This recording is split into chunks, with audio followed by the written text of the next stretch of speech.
I'm Mark Herbert. Welcome back to the Trust Paradigm Podcast. Today we're going to be talking about the time and talent continuum. And the reason we call it the time talent continuum is in one of our first episodes, you might remember that I talked about the fact that employee engagement has been going down for quite some period of time. In 2017, they estimated that we lost $5.5 trillion in the U.S. economy. While in January of 2023, that number is now up to $9 trillion internationally. So, in 5 years, we have obviously continued to move in the wrong direction. What has remained consistent, and another reason why we call it a continuum, is the biggest single reason that we can still determine for why engagement is going down rather than going up is leadership. And so that's a lot of what we're going to spend our time talking about today. 60% of people say that their leader determines whether or not they stay with an organization. So if they, statistically speaking, that's a pretty good reason to focus on it and to recognize that may be the biggest single thing that we can do in making the difference on whether we attract and retain the people we want. I don't think you can talk to anybody in any part of the business world that would not tell you that attracting and retaining talent is not a critical priority for them. That's from people running small businesses to venture capitalists looking to invest in businesses. So let's talk about how we fix that. If we take a look at what it takes to be an effective leader, there are a number of factors that we have determined over the last several years that are critical. The first one, and this may sound obvious, but the leader needs to be technically competent. They need to understand the business, they need to understand their role, they need to understand what we're trying to get done. Unfortunately, those are table stakes. Just having technical competence is not going to make you an effective leader, and it's not going to take your organization where it needs to be. The next thing that you need to be able to do to be an effective leader takes us back a couple of episodes where you might remember that we talked about the foundation, which is trust, and we talk about the importance of the concept of congruency and recognizing how important it is for people to be congruent.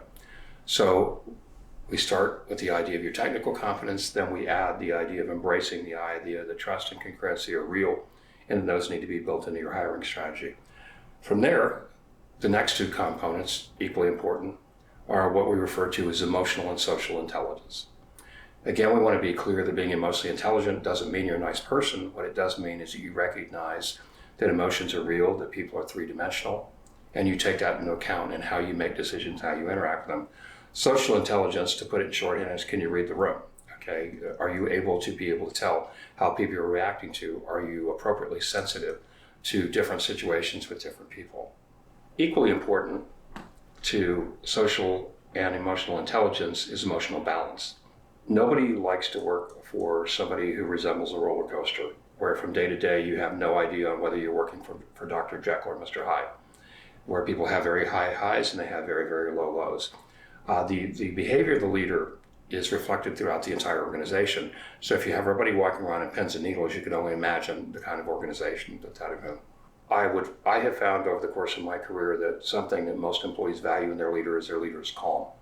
They want you to be excited, they want you to be charismatic, they want you to be charming, but they also want to know that in a situation where if there are difficulties and everything, you're not going to panic, you're going to make good decisions. That's why they have given you their trust, and that is why they put you in that role of leadership. And then last but not least, one of the things that I had an opportunity to study years ago, and it is still one of the most powerful models that I have ever had a chance to deal with, and that is a model called situational leadership. Situational leadership, a little bit like social awareness, says that you recognize that there is no one particular leadership style that fits for every person, or especially for any group of people.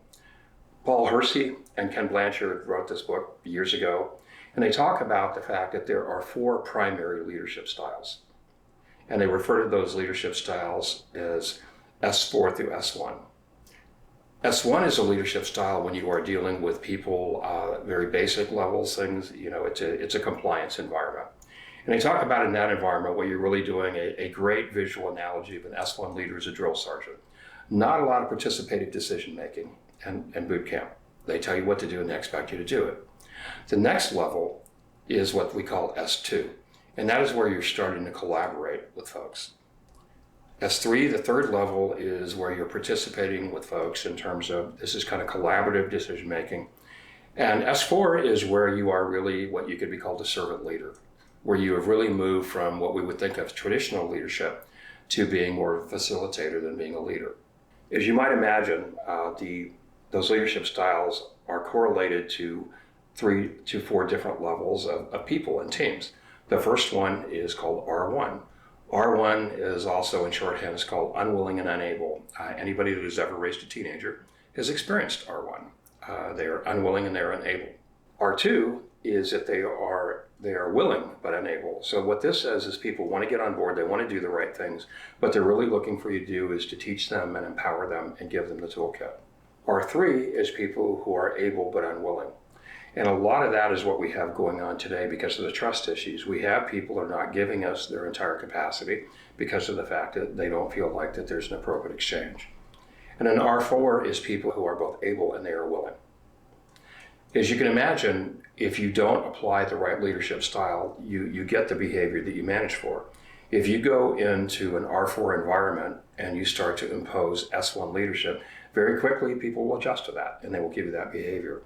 So what I would tell you is over the course of my career is people that have mastered the skills that we talked about, the technical competence, the emotional and social intelligence, the social awareness, and then also mastered the recognition of situational leadership, you have a very powerful leader on your hands. You have a leader that can probably move between environments and situations very, very fluidly. Okay. So now that we've talked about that and we talked about what the leader has, let's talk about how that leader makes it work. So you take those characteristics, and then what you do is when you are working with people and when you're bringing people into your organization, you look for some other key things. The first thing you look for is an alignment with values. You look for people who are actually willing to embrace your organization, the values of your organization. They don't see it as a transactional relationship. They actually want to join up with you. That may sound familiar to the concept of congruency because it is. That's a very deliberate thing. The next thing that you need to have, and this is where a lot of cases we fail miserably, is you have to have clear expectations. People want to know what their job is. They need to understand what their job is. They need to understand how it's going to be measured and what success looks like.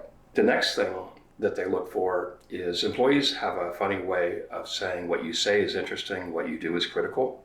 Do your words match the music, so to speak? If we articulate one set of values, but we do something very, very differently, employees look at that and say what you do is a lot more important than what you say. And so it's not just about words on a wall or placards in a conference room that says this is what we do. It's actually what do you do?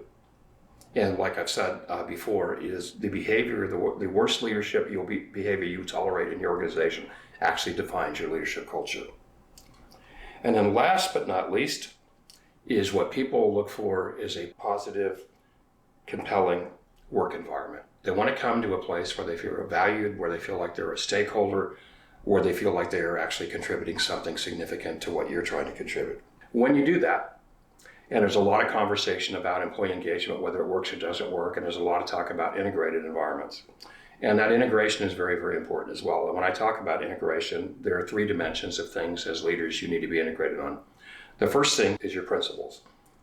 Okay, is what are your principles as an organization? What values does your organization stand for? And those need to be clear, they need to be consistent, and they need to be demonstrated over and over again.